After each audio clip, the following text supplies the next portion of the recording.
What made you move around so much? Well, my dad was a roofer.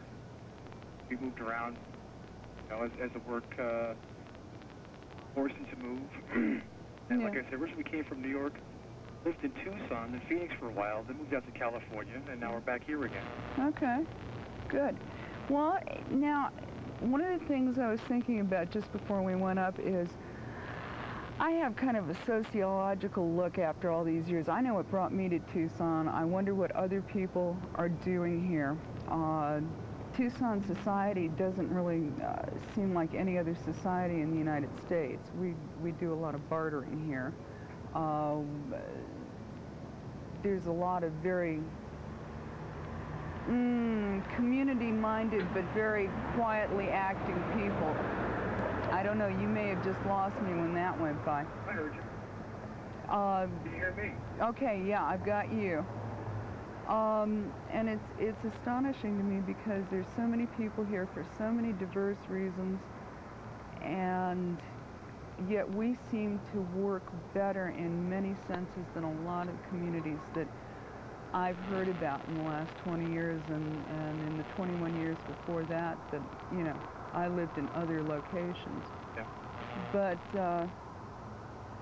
it intrigues me because we have much less prejudice here than a lot of places. We have a rotten school system. I took my 20-year-old daughter through the school system here, and frankly, very little that I've ever said has had any effect. I'd like to see that taken care of. What would be, if you had a magic wand this morning, what would be the first thing you'd correct? Kevin, excuse me, how about if I clank them together? Would that work, Kevin?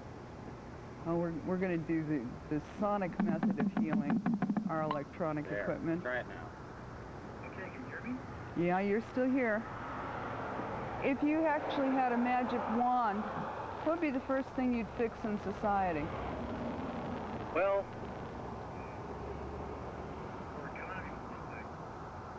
Caller, can you hear me? yeah. Okay. Are you holding your telephone like this? Yes, I am. Okay. Do me a favor. Hold it like this. Okay. Okay. And hold it down to where you can talk right into it and kind of talk loud. Okay.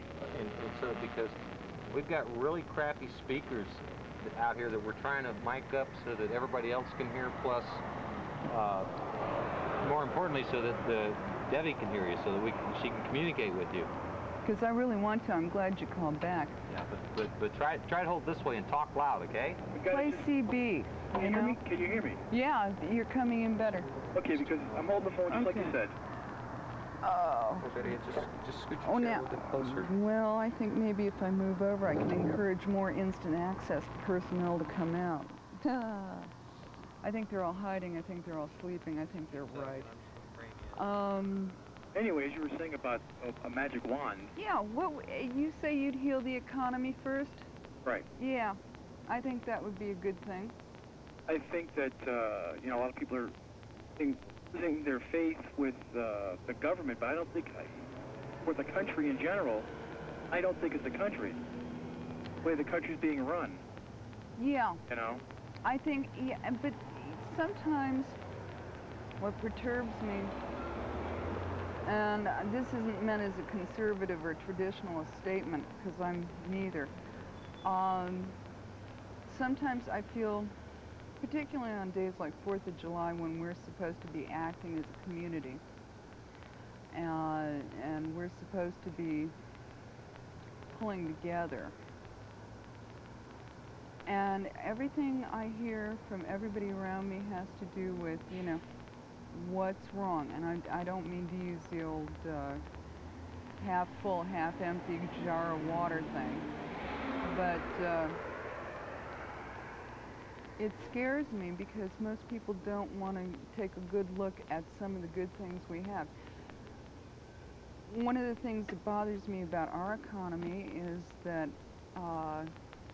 to a good, I'd say 90% of the countries in the rest of the world, even our homeless are rich and are living better than a majority of the world's population. And by that, I don't mean to swat anybody over the head and say we're all guilty and we should give away everything we have. I'm just saying that I think sometimes we forget how very nice it is to have indoor plumbing and running water that so far is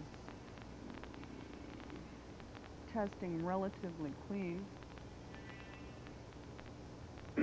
And I'm not advocating a one-world policy, but I think that in terms of politics, what our history has demonstrated is that if you have a lot of haves and have-nots, you almost always have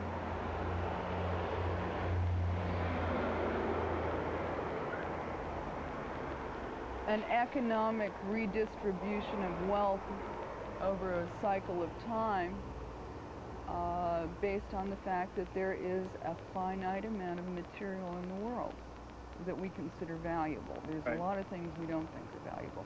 What would you do? What would you do?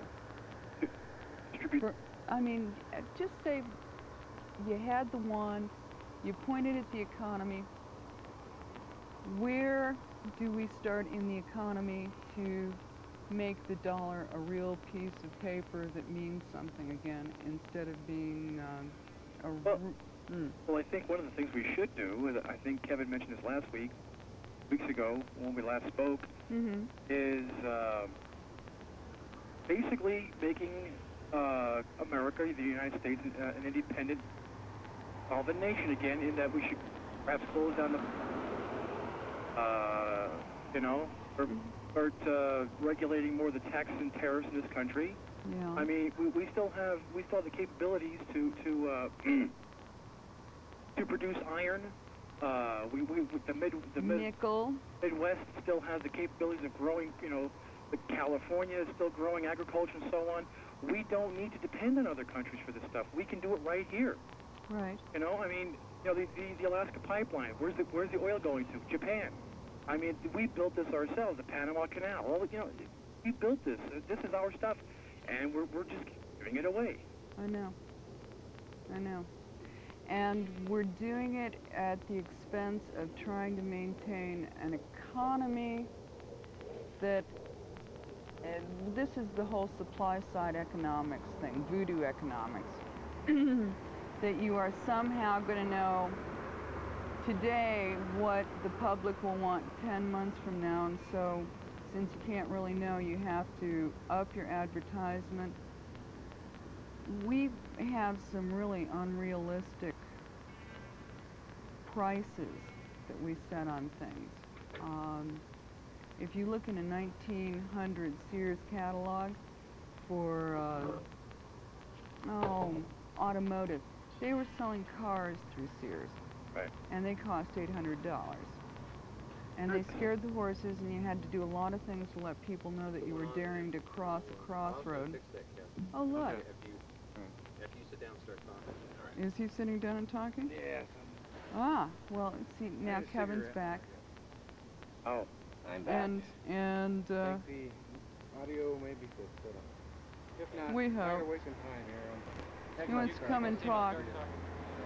See, now we're going to fiddle some more, but it's good that you called back. And I hope you won't mind me doing this, but Pete, if you're watching this morning, good morning, and I'm really glad that you've taken the time, Roy, to